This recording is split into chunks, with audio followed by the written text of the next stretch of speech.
Hoy me estaba acordando mucho del tema de los elefantes.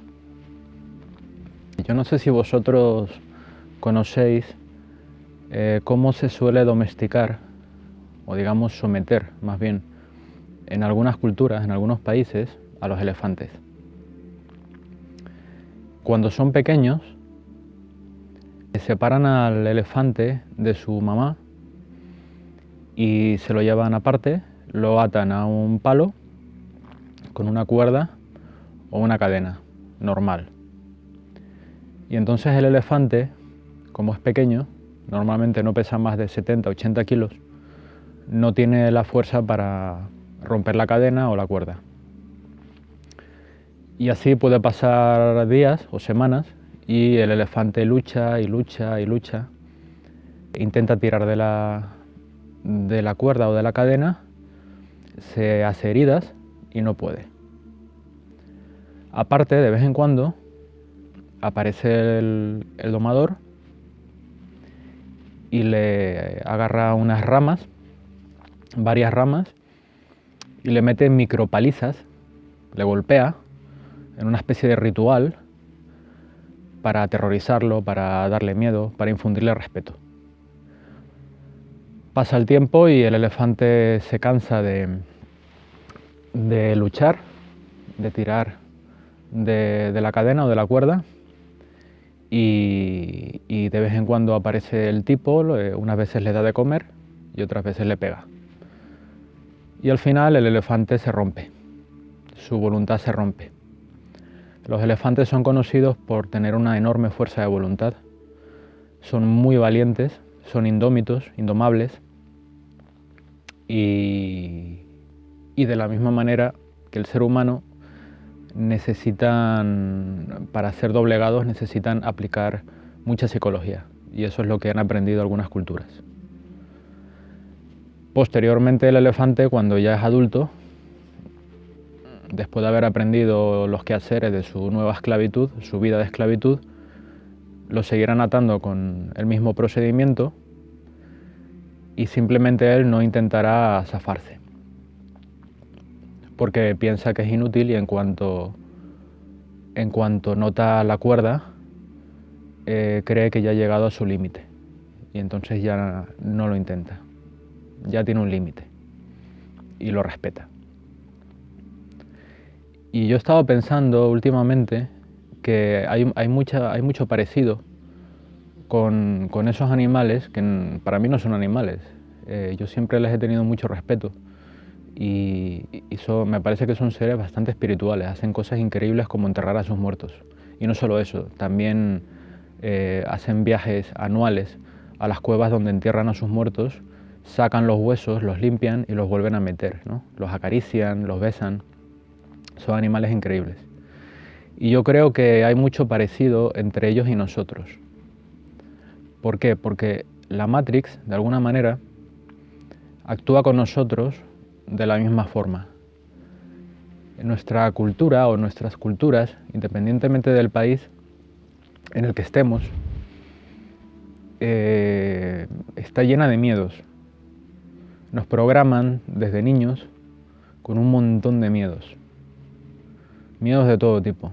Unas veces son miedos religiosos, otras veces son miedo a la pobreza, a ser pobre, a no poder pagar las facturas, miedo a que te deje el amor, ¿no? A que te falle el amor, a perder a un ser querido, miedo a la soledad, miedo al rechazo social, miedo al sufrimiento, al dolor, miedo a la enfermedad. Hay muchos miedos, muchos. Y nos pasamos la vida luchando contra ellos, preparándonos por si vienen, ¿no?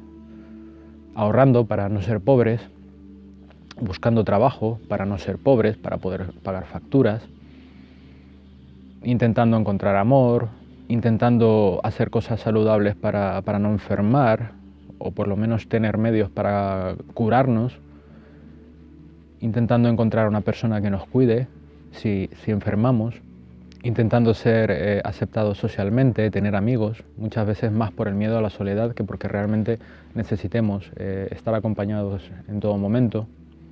Y bueno, en general todos estos miedos son la herramienta que utiliza la Matrix, que utilizan los controladores para dominarnos.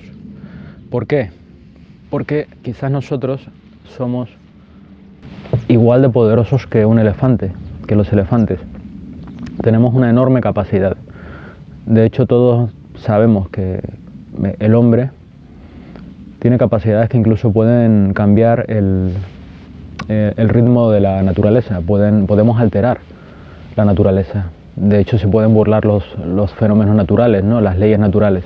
Y por eso es posible que sea muy complicado someter a un ser humano, cuando ni siquiera somos seres humanos, porque realmente nosotros no somos seres humanos, somos seres infinitos que no recuerdan ahora mismo su procedencia, su esencia, y que están proyectados sobre lo que yo llamo un portal orgánico, que es un cuerpo físico.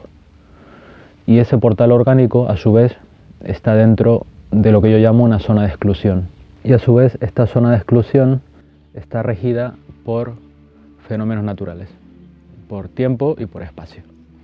Entonces tenemos un auténtico problema a la hora de volver a encontrar nuestra paz, nuestro centro, nuestra verdadera esencia.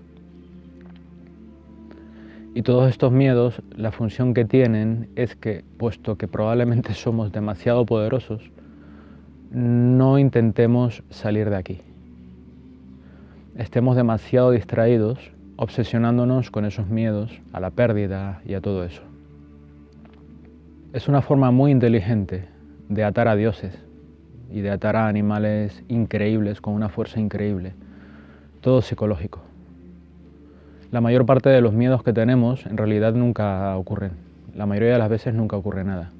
Y a veces cuando ocurren no son tan graves. Sin embargo, invertimos mucha más energía en ellos que en lo que realmente nos va a hacer falta. De hecho, en el asunto de la sincronicidad, cuando una persona deja de preocuparse tanto, empiezan a ocurrir milagros, ¿no? Empiezan a ocurrir cosas increíbles. Y hay mucha gente que practica eso. Practica la sincronicidad, busca la sincronicidad en cada episodio de su vida, ¿no? Es un nivel. Deberíamos investigar ese asunto. De manera que si los controladores se han tomado tantas molestias en que nosotros estemos tan entretenidos, si la Matrix quiere que estemos tan entretenidos con miedos, incrustándolos en nuestra cultura, en nuestro lenguaje, haciéndonos hacer sentir mal a otros, haciéndonos sentir mal a nosotros mismos, excluyéndonos, etcétera, etcétera, seguramente la mejor solución sea empezar a identificar esos miedos. Y esos miedos probablemente están alojados, incrustados en nuestra cultura, en nuestra lengua y en todos los conceptos que consideramos como naturales, como habituales.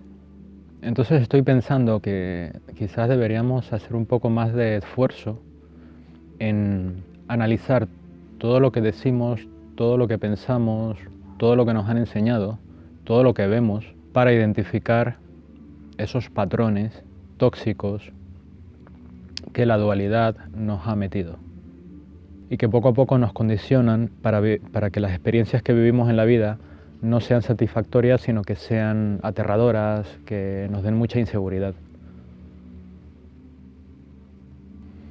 Si los tiros van por ahí, entonces probablemente consigamos hacer grandes milagros en nuestra vida. Lo que sí tengo claro desde hace bastante tiempo es que la espiritualidad obviamente no es una religión. La espiritualidad no es ninguna práctica física o metafísica. La espiritualidad no es el espiritismo, no es el yoga, no es el reiki, no es ni siquiera la meditación. No nos hace falta levitar y no nos hace falta hacer viajes astrales para ser espirituales. Creo que la espiritualidad real es información. Somos información, somos bytes de información.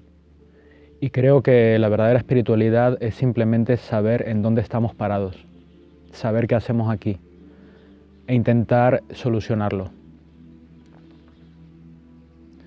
A lo largo de mi vida me he dado cuenta de que la mayoría de nuestros problemas se producen por falta de información. y que luego cuando investigamos un poco, y para eso, claro, hace falta humildad, voluntad, un montón de cosas, ¿no? Pero cuando por fin lo hacemos, y esto nos ocurre toda la vida, vamos subiendo escalones. No sé si existe la evolución, yo creo que en realidad lo que hacemos es empoderarnos y recuperar nuestra verdadera esencia que hemos olvidado o que nos han hecho olvidar. De manera que en realidad lo único que estamos haciendo es liberarnos de un programa, porque somos energía y hemos sido programados o reprogramados.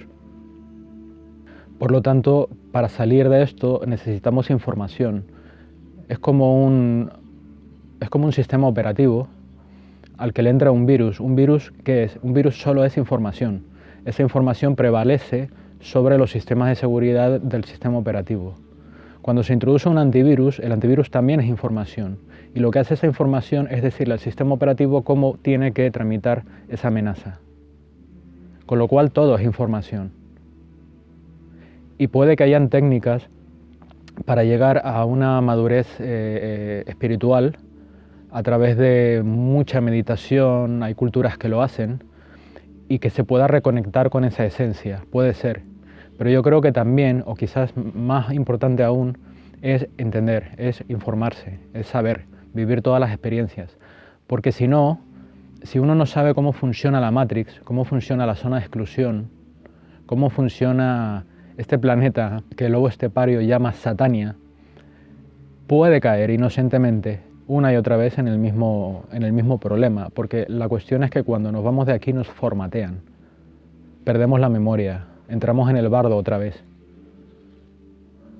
y se nos presentan seres queridos que no son seres queridos, nos engañan y nos meten deudas para que volvamos otra vez aquí. Y tal y como es arriba es abajo, de manera que bueno, me parece bastante interesante el tema de los elefantes y creo que es muy bueno analizar el entorno, analizar el mundo en el que vivimos, cualquier cosa, porque siempre nos vamos a encontrar a ese patrón, a esa matrix actuando detrás de cada pequeño acontecimiento, detrás de cada cosa. Y si analizamos esto y tomamos muchos bytes de información y los unimos, quizás vamos a entender cómo funciona el patrón. Y si entendemos cómo funciona el patrón, vamos a saber cómo liberarnos. Así que nada, yo quiero dejar este punto aquí, muy interesante, porque hoy estaba pensando en el tema de los elefantes y en su relación con nosotros. Somos todos poderosos, pero estamos limitados por creencias limitantes y por miedos. Yo no había pensado mucho en el tema de los miedos, pero sí, parece que los miedos son más importantes de lo que creemos, porque por lo visto son programas muy dañinos que hacen que tengamos una vida accidentada. Así que nada, chicos, solo quería dejar esta reflexión aquí y espero que a alguien le sea útil, espero que os sea útil y que os ayude a empezar a tirar del hilo. Yo también voy a hacerlo, de hecho acabo de empezar a hacerlo. Un abrazo, hasta luego.